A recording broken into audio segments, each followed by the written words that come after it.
Huwag kang mag-alala, walang imposible sa Panginoon.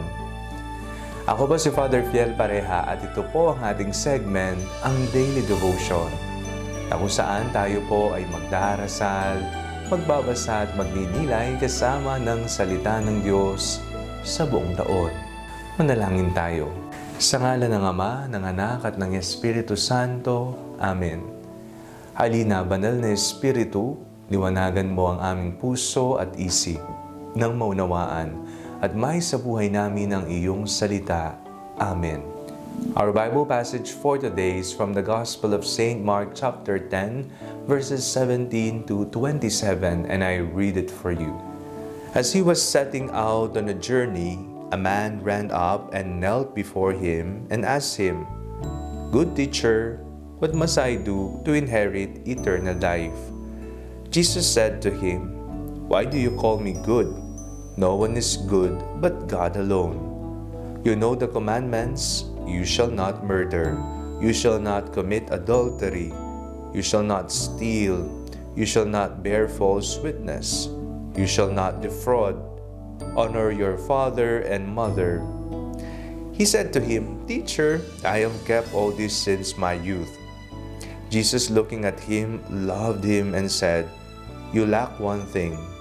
Go, sell what you own, and give the money to the poor, and you will have treasure in heaven.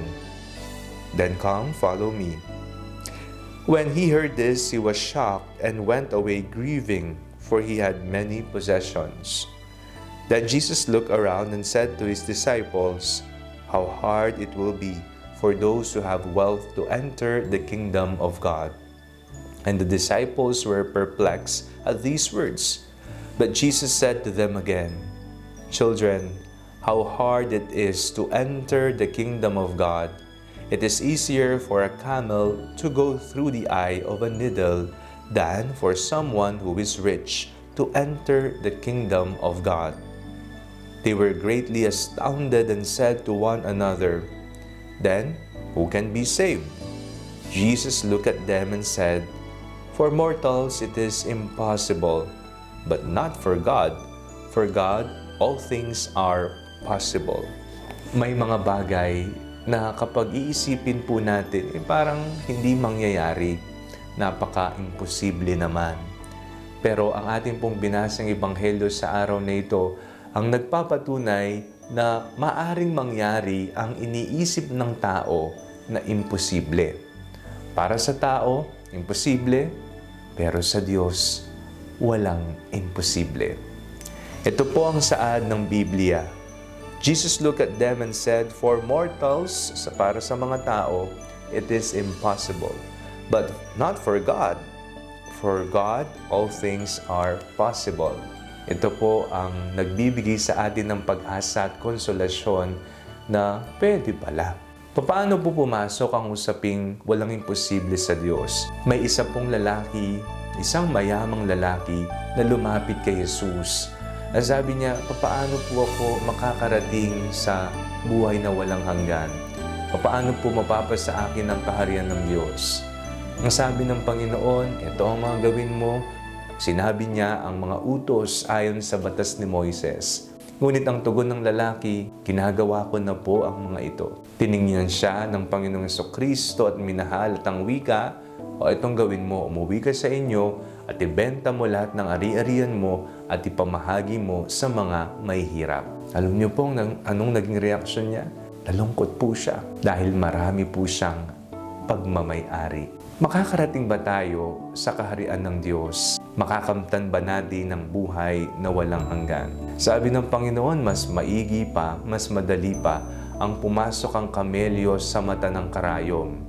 Pero magkaganon pa man, wika ng Panginoon, wala namang imposible sa Diyos. May mga bagay na iniisip nating imposibleng mangyari, pero makapangyayari sa Diyos. Ano po ang ating magiging tugon dito? Tayo po ay manampalataya ng husto sa Panginoon sapagkat siya lamang ang makakatulong sa atin. Siya lamang ang makakagawa ng posible. Siya lamang ang makakagawa ng lahat ng bagay dito sa mundo. Kaya palalimin natin ang ating pananampalataya sa Kanya. At kung ano man ang Kanyang hingin sa atin na ating gawin, nawa magkaroon tayo ng kababaang loob na gawin ang Kanyang kalooban. Manalangin tayo. Panginoong Kristo, pagkalooban niyo po kami ng isang pusong marunong kumilatis sa tama at mali. Mapakinggan at maisabuhay nawa namin ang iyong banal na kalooban sa aming buhay. Nananalig po kami sa inyo sapagkat walang imposible sa iyo. Amen. Sa ngalan ng Ama, ng Anak at ng Espiritu Santo. Amen. Huwag po ninyong kalimutang i-like ang video ito, mag-comment po kayo and share it with your family and friends. Ang Panalangin Bago Matulog ay may sariling Facebook page na po. Huwag niyo pong kakalimutang mag-like at mag-follow dito and do not forget to subscribe to our YouTube channel. I-click niyo lamang po ang link na nasa description ng video ito. O kaya naman po, just search Father Fiel Pareha. God bless you po.